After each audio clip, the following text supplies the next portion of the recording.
और एक आज के प्रधानमंत्री हैं, कहते हैं कि हमको देश की सेवा करने के लिए पत्नी छोड़ना पड़ा। हाय रे बेईमानी। जो एंकर हैं वो टीवी पे क्या कर रही हैं? वो कह रही हैं कि मणिपुर पे आप बोल रहे हैं, राजस्थान पे नहीं बोल रहे हैं। अरे राजस्थान क्या, दुनिया के किसी कोने में अगर महिलाओं के ऊपर कोई अत्याचार होगा तो बिना किसी राजनीतिक लाग लपेट के उसके ऊपर सवाल खड़ा करेंगे उसके खिलाफ। आदिवासी को अगर इस देश का राष्ट्रपति बनाया गया है तो मणिपुर में जब अत्याचार हो रहा था तो माननीय राष्ट्रपति ने अपने मुंह पे क्यों चुप्पी साध रखी है?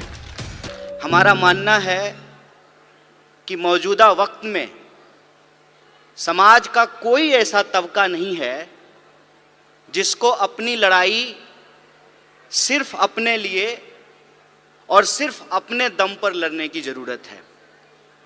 हम जिस दौर में हैं, जिस वक्त में हैं, उसमें हर डिस्कोर्स में एक इंटरसेक्शनैलिटी है। इंटरसेक्शनैलिटी कहने का मतलब यह है कि अगर हम सुरक्षा की बात करें तो सुरक्षा किसी एक तबके की नहीं, पूरे समाज की जरूरत है। अगर हम गरीबी उन्मूलन की बात करें तो यह किसी एक जेंडर के लिए नहीं बल्कि यह सभी जेंडर पे लागू होता है। और अगर हम किसी भी तरह का समूह उसको ट्रेस करने की कोशिश करें सोसाइटी में तो हम उसमें एक इंटरसेक्शनैलिटी को देखते हैं। इसीलिए हमारा मानना है कि आज के वक्त में जो आंदोलन अलग अलग हो रहे हैं उन आंदोलनों को मिलाने की जरूरत है, उनको इकट्ठा करने की जरूरत है। मतलब विद्यार्थियों का आंदोलन है, लेकिन वो महिला अधिकारों का भी आंदोलन होना चाहिए। किसानों का आंदोलन है, लेकिन वो महिला सम्मान का भी आंदोलन होना चाहिए। इस देश में चाहे आदिवासी आंदोलन हो, दलित आंदोलन हो, विद्यार्थी आंदोलन हो, किसान आंदोलन हो, मजदूर आंदोलन हो, किसी भी राजनीतिक दल के जितने भी फ्रंट हैं, जैसे अगर हम अपनी पार्टी भारतीय राष्ट्रीय कांग्रेस की बात करें तो हमारा विद्यार्थियों का फ्रंट है NSUI, नौजवानों का फ्रंट है यूथ कांग्रेस, महिलाओं का फ्रंट है महिला कांग्रेस, किसानों का फ्रंट है किसान कांग्रेस। हमारा मानना है कि इन सारे फ्रंट को एक साथ मिल करके, एकजुट होकर के ऐसे काम करना चाहिए जैसे लोकतंत्र के 4 स्तंभ होते हैं। हम सबको एक एक स्तंभ के रूप में काम करना चाहिए, मिल करके काम करना चाहिए। इसीलिए आज जब मैं आपके बीच यहाँ मौजूद हूँ तो भाषण देने के लिए नहीं आया हूँ। हम आपकी हर कार्रवाई में कंधे से कंधे मिला करके दोनों फ्रंटल जो है मिल करके काम करें। और जो देश के सामने चुनौतियां हैं जिसके बारे में हमारे राष्ट्रीय अध्यक्ष ने भी बताया, महिला कांग्रेस की राष्ट्रीय अध्यक्ष नेताजी ने भी बताया, हमारे ट्रेनिंग प्रोग्राम के सचिन जी ने भी बताया, जो भी स्पीकर आ रहे हैं जो हमको मौजूदा समय में चुनौतियों के बारे में बता रहे हैं, इन चुनौतियों में हमको मिलकर के काम करने की जरूरत है। और हम अपनी पार्टी के भीतर, संगठन के भीतर एक ऐसा माहौल पैदा करें कि समाज के हर तबके के लोग बड़ी सहजता से हमसे जुड़ सकें, हमारे बीच आ सकें। क्योंकि अगर हम विद्यार्थी आंदोलन की बात करें तो जो महिलाएं हैं, जो लड़कियां हैं, वो आधी आबादी है। और अगर हम अपनी मीटिंगों में, अपने संगठन की संरचना में, अपने प्रोग्रामों में अगर उनको प्रॉपर जगह नहीं देंगे, उनके लिए एक कंफर्टेबल माहौल नहीं पैदा करेंगे, ऐसा पॉलिटिकल कल्चर नहीं बनाएंगे कि वो सहम जाएं, वो आगे ना आएं, इसका मतलब विद्यार्थी होने के नाते, विद्यार्थियों का संगठन चलाने के नाते हम समाज की जो आधी आबादी है उसको इग्नोर कर रहे हैं। इसीलिए मैं जब आपसे बात कर रहा हूं तो आपसे ये आग्रह कर रहा हूं कि आपके यहाँ जो विद्यार्थी हैं, जो आपके संगठन से जुड़े हुए हैं, आप उनको हमसे जोड़िए और हम उनके साथ काम करके इस देश में नए तरीके का स्टूडेंट मूवमेंट खड़ा करने का काम करेंगे, विद्यार्थियों के एक तबके को आगे बढ़ाने का काम करेंगे। जैसा कि आप सब लोग जानते हैं कि अभी हमारी पार्टी का एक कार्यक्रम आया है कि कैसे नौजवान यूथ जो विमेन लीडर है उसको नर्चर किया जाए, उसके लिए इंदिरा फेलोशिप की शुरुआत की गई है। हमको लगता है कि अलग अलग तरह का जो हमारा फ्रंट है, उस फ्रंट को आपस में मिल करके एकजुट होकर के काम करना चाहिए और इस एकता को हम आगे बढ़ा सकें, उस कंफर्टेबल माहौल को हम लोग तैयार कर सकें जहां महिलाएं राजनीतिक कार्यक्रमों में आने से घबराएं नहीं, उनको डर ना लगे, ऐसा पॉलिटिकल कल्चर हमको एस्टेब्लिश करना चाहिए। क्योंकि सवाल आज हमारे सामने एक बहुत ही गंभीर है। गंभीर सवाल यह है कि आपको कुछ चीजों को बड़ी बारीकी से देखने और समझने की जरूरत है। ऐसा नहीं है कि हमारे देश में महिला प्रधानमंत्री नहीं हुई, हमारे देश में महिला राष्ट्रपति नहीं हुई, हमारे देश में लोकसभा की स्पीकर नहीं हुई, गवर्नर नहीं हुई, मेयर नहीं हुई, चीफ मिनिस्टर नहीं हुई, ऐसा नहीं है। तो एक तरफ महिलाओं को प्रतिनिधित्व भी मिला, लेकिन दूसरी तरफ आज की अगर हम बात करें तो महिला अपराधों की संख्या में भी बढ़ोतरी हुई है। इस अंतर विरोध को हमको समझना पड़ेगा। ऐसा कैसे हो रहा है? ऐसा अगर इस देश के इतिहास को हम बारीकी से देखेंगे तो हमको समझ में आएगा। जैसा कि हमारे राष्ट्रीय अध्यक्ष ने कहा कि जो अपने आप को विकसित देश कहते हैं, उन विकसित देशों में भी महिलाओं और पुरुषों को बराबरी के वोट के अधिकार नहीं मिले थे। अमेरिका में 1 पर्सन 1 वोट के लिए एक बहुत बड़ा आंदोलन किया गया था, लेकिन ये हमारे पुरखों की देन है, जो हमारे फाउंडिंग मदर्स एंड फादर्स हैं, उन्होंने इस तरीके का संविधान बनाया कि आजादी के साथ ही हमको वोट का अधिकार मिल गया। आप लोगों को यह बात जाननी चाहिए कि हम नाम तो लेते हैं डॉक्टर बाबा साहब भीमराव अंबेडकर का, उनका योगदान है इस देश के संविधान को बनाने में, लेकिन अगर आप संविधान सभा को देखेंगे तो 15 महिलाएं भी उस संविधान सभा की सदस्य थी, जिन्होंने अपने विचार रखने, अपने सलाह दिए, जिससे यह संविधान बनकर के तैयार हुआ। वो 15 महिलाएं थी और वो अलग अलग समुदाय से थी, अलग अलग जो है क्षेत्र से थी, अलग अलग पृष्ठभूमि से थी, उन्होंने अपना योगदान दिया है। इस देश के इतिहास को अगर हम देखें तो आप महात्मा गांधी के योगदान को भुला नहीं सकते हैं। सबसे ज्यादा जो एंटी कॉलोनियल मूवमेंट पूरी दुनिया में हुआ, महिलाओं को आंदोलन से जोड़ने का काम अगर किसी व्यक्ति ने किया तो उस व्यक्ति का नाम महात्मा गांधी है। और आप देखिए कि देश को आजाद कराने के लिए, अंग्रेजों को इस देश से भगाने के लिए महात्मा गांधी जी को कस्तूरबा गांधी को छोड़ने की जरूरत नहीं पड़ी। छोड़नी पड़ी क्या? कस्तूरबा गांधी को साथ लेकर चलते थे ना। और एक आज के प्रधानमंत्री हैं, कहते हैं कि हमको देश की सेवा करने के लिए पत्नी छोड़ना पड़ा। हाय रे बेईमानी। मेरी एक दोस्त है, उसने मुझे कहा एक दिन कि मुझे मोदी जी बहुत पसंद हैं। हमने कहा कि तुमको हम ना पसंद हैं यह बात कोई दिक्कत नहीं है, लेकिन तुमको अगर मोदी जी पसंद हैं तो एक बात हम तुमको कहना चाहते हैं, ईश्वर करें कि तुमको मोदी जैसे ही पति मिले। दूर से बात बहुत अच्छा लगता है, अपने पे जब अगर बात आ जाए तो उसका असर समझ में आने लगता है। आप मुझे बताइए, जो महिलाएं ये कह रही थी कि बृजभूषण जी ने कुछ नहीं किया, रह पाएंगी बृजभूषण के साथ? जीवन बिता पाएंगी उसके साथ? हमारे समाज में जो आज हो रहा है उसको हमको बहुत गंभीरता से समझने की जरूरत है। जो अधिकार हमको एक एक करके बिना लड़े मिल गए, इस देश में समान वोट के अधिकार के लिए कोई महिला आंदोलन नहीं हुआ। जब संविधान लिखा जा रहा था तो वोट का अधिकार दे दिया गया। इस देश में संविधान सभा में 15 महिलाएं शामिल होंगी, इसके लिए कोई आंदोलन नहीं हुआ। महात्मा गांधी ने अपने इनिशिएटिव से, उस वक्त जो है हमारा अखिल भारतीय महिला संघ नहीं था, महिला कांग्रेस नहीं था उस वक्त, लेकिन गांधी जी ने महिलाओं को घर से निकाल करके अपने आंदोलन में शामिल कराया।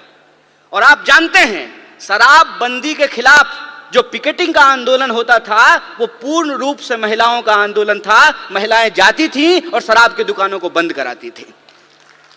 महिलाओं को राजनीति की मुख्य धारा में लेकर के आए, ये एक प्रोग्रेसिव सोच थी।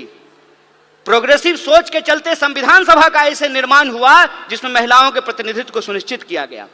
और ये प्रोग्रेसिव डेमोक्रेसी थी कि अमेरिका में आज तक, अमेरिका कहता है ना कि हम दुनिया का सबसे मॉडर्न देश हैं, मॉडर्निटी का ठेकेदार हैं। अमेरिका में आज तक कोई महिला राष्ट्रपति नहीं बन पाई है और हमारे यहां महिला राष्ट्रपति बनी और उसी आधार पे भाजपा को कहने का यह हक मिला कि हम एक आदिवासी को राष्ट्रपति बना रहे हैं। बोलिए, लेकिन प्रश्न यह है आज हमारे सामने कि एक आदिवासी को अगर इस देश का राष्ट्रपति बनाया गया है तो मणिपुर में जब अत्याचार हो रहा था तो माननीय राष्ट्रपति ने अपने मुंह पे क्यों चुप्पी साध रखी है? यह राजनीतिक चुनौती है। इस राजनीतिक चुनौती को हमको समझना पड़ेगा और हम यह बात समझें कि विंग बनाने का यह मतलब नहीं होता है कि हम गुलदस्ता हैं, कि नेताजी आने वाले हैं तो 4 महिला को बुला करके वंदे मातरम गवा देते हैं। हम गुलदस्ता नहीं हैं कि भीड़ में जो है आप आगे में 4 लोगों को बिठा करके हमको सजा दीजिएगा। हम तेज पत्ता हैं कि बिरयानी में ऊपर से डाल दीजिएगा और जब खाने लगेगा तो निकाल दीजिएगा। यह प्रतिनिधित्व का सवाल है। प्रतिनिधित्व के सवाल को हमको सीरियसली लेना पड़ेगा और अगर हम सीरियसली लेते हैं तो प्रश्न आता है पॉलिटिकल कल्चर का। आपने देखा सारी जो एंकर हैं वो टीवी पे क्या कर रही हैं? वो कह रही हैं कि मणिपुर पे आप बोल रहे हैं, राजस्थान पे नहीं बोल रहे हैं। अरे राजस्थान क्या, दुनिया के किसी कोने में अगर महिलाओं के ऊपर कोई अत्याचार होगा तो बिना किसी राजनीतिक लाग लपेट के उसके ऊपर सवाल खड़ा करेंगे, उसके खिलाफ बोलेंगे, ये हमारा हक है। आप ये व्हाट अबाउट रीच कर रहे हैं। आप ये दिखाने की कोशिश कर रहे हैं कि चोरी हो जाना, डकैती हो जाना और बलात्कार हो जाना एक है। नहीं है एक। किसी का पर्स मारा गया और किसी के साथ बलात्कार हुआ, ये दोनों अपराध एक है क्या? जो सर्वाइवर होते हैं उनकी पूरी जिंदगी जो खराब हो जाती है। सवाल सिर्फ शरीर का नहीं है, सवाल उनकी मानसिकता का है, सवाल साइकोलॉजी का है। इस बात को हमको समझना पड़ेगा और ये दोनों अपराध को मिलाने को, दोनों अपराध को एक बनाने की कोशिश कर रहे हैं। हमको इसकी गंभीरता को समझना पड़ेगा। हमको इस गंभीरता को समझना पड़ेगा कि यह सब कुछ आ कहां से रहा है, उसके पीछे की मानसिकता क्या है। और हमारे राष्ट्रीय अध्यक्ष ने भी यह बात कही और सचिन जी भी ने अपनी बात में इस बात को कहा कि हम मानते क्या हैं, हम सोचते क्या हैं। अगर हम ये सोचते हैं, हमारे सोच में है कि धन की देवी लक्ष्मी है, विद्या की देवी सरस्वती हैं, तो धन की देवी जब लक्ष्मी थी तो राइट टू प्रॉपर्टी का अधिकार क्यों नहीं दिया गया? यह प्रश्न पूछना चाहिए ना। जब विद्या की देवी सरस्वती हैं तो महिला और पुरुष को पढ़ने का अधिकार क्यों नहीं दिया गया? यह जब हम सोचेंगे तब हमको समझ में आएगा कि आजादी गिफ्ट में नहीं मिला है, नागरिकता का अधिकार गिफ्ट में नहीं मिला है, राजनीति में शामिल होने का अधिकार गिफ्ट में नहीं मिला है। जो लोग उस वक्त आंदोलन को चला रहे थे, ये उनकी सोच थी कि अगर हमारी महिलाओं के पास पहनने के लिए साड़ी नहीं है। जब कस्तूरबा के साथ गांधी गए चंपारण तो कस्तूरबा से गांधी ने पूछा कि ये बताओ कि हमारे प्रोग्राम में महिलाएं क्यों नहीं आती हैं? तो कस्तूरबा ने बताया कि इतनी ज्यादा गरीबी है कि बाहर जाने के लिए एक ही साड़ी है, सारी महिलाएं एक बार बाहर नहीं निकल सकती हैं, तो सारी महिलाओं को छोड़ करके कोई एक बाहर नहीं आना चाहता है। और एक कहानी बोल करके मैं अपनी बात को समाप्त करूंगा, उससे आप वस्तु स्थिति को अपने आप समझ जाएंगे। एक बार मेरे घर में शादी थी, सारे मर्द को बारात जाना था। ये आज शुरू हुआ है कि अब जो है बेटे की शादी में मां भी बाराती बनती है और बहन भी बाराती बनती है। पहले ये नहीं होता था। मेरे बचपन में जो मुझे याद है कि जब शादियां होती थी घरों में तो सारे मर्द चले जाते थे और सारी औरतें रुक जाती थी। मेरी तबीयत खराब थी और मैं उस दिन जो है बारात में नहीं जा पाया। बुखार था बहुत तेज और घर में मैं सो रहा था। कुछ देर के बाद मैंने ये देखा, जब बारात चली गई है तो हमारे घर में गाने की आवाज आ रही है, थालियां बज रही हैं, ढोलक बज रहा है और लोग गा रहे हैं, नाच रहे हैं। कौतूहलता बस, आउट ऑफ क्यूरियोसिटी, मैं जाकर के चुपचाप दरवाजे के पास जाकर के देखने लगा। और मुझे इतना आश्चर्य हुआ कि जिस माँ ने मुझे 9 महीने पेट में रखा, अपनी एक एक सांस दी, खून दिया, पसीना दिया, 9 महीने पेट में रख करके पैदा किया, रोज खाना खिलाया, पखाना साफ किया, पढ़ाया लिखाया, वो मेरी माँ गाती है ये मुझे मालूम ही नहीं था। वो मेरी बुआ जिसकी गोद में मैं पला, वो बुआ जो है डांस करती है मुझे पता ही नहीं था। और वो जो एक फोक कल्चर है, वो फोक कल्चर इतना मजबूत है कि वो वक्त मिलता था महिलाओं को अपने भीतर के श्रृंगार को प्रकट करने का, अपने भीतर के प्रेम को प्रकट करने का। जिस समाज में आपको आपकी भावना प्रकट करने का अधिकार नहीं हो, उस समाज में महिलाओं को राजनीति में लेकर के आना एक चुनौतीपूर्ण कार्य है।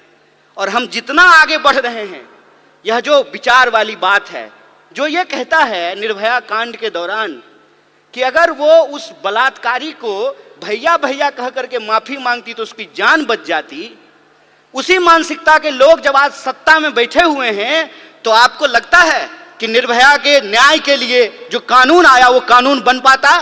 वो कानून इसलिए बन पाया क्योंकि कांग्रेस का नेतृत्व सोनिया गांधी के हाथ में था। इस बात को याद रखिएगा। यह प्रतिनिधित्व का सवाल है, यह नेतृत्व का सवाल है कि अगर नेतृत्व इस देश में इंदिरा गांधी के हाथ में रहा, नेतृत्व सोनिया गांधी के हाथ में रहा, तो महिलाओं को आगे बढ़ने का हक मिला। और नेतृत्व आज एक ऐसे आदमी के हाथ में है जो पत्नी छोड़ करके भाग गया, तो महिला अधिकार का क्या होगा, इसको आप बखूबी समझ सकते हैं। इसीलिए मैं पॉलिटिकल कल्चर की बात कर रहा हूं। अपराध कहीं भी हो सकते हैं, अपराध छत्तीसगढ़ में भी हो सकता है, राजस्थान में भी हो सकता है, मणिपुर में भी हो सकता है, मध्य प्रदेश में भी हो सकता है। लेकिन अपराध के बाद पुलिस की कार्रवाई कैसे हो रही है, सरकार उस पर क्या बोल रही है, जिस पार्टी की सरकार है उसके स्पोक्स पर्सन क्या बोल रहे हैं, इस बात पे हमको ध्यान देना पड़ेगा। और कांग्रेस और बीजेपी के बीच में दल का फर्क नहीं है, विचार का फर्क है। इस बात को हमको समझना पड़ेगा। और अगर हम समानता में भरोसा रखते हैं, अगर हमको लगता है कि बलात्कारियों को मंत्री, मुख्यमंत्री, विधायक और एमपी नहीं बनाना चाहिए, तो 2024 का चुनाव कांग्रेस पार्टी के अस्तित्व का चुनाव नहीं है। 2024 का चुनाव हम महिलाओं के लिए, हम तमाम नागरिकों के लिए, इस देश के अस्तित्व का सवाल है, संविधान के अस्तित्व के सवाल है। इसको हमको समझना पड़ेगा। और खबरों में बने रहने के लिए फोरम 4 को सब्सक्राइब करें और नोटिफिकेशन पाने के लिए बेल आइकन दबाएं।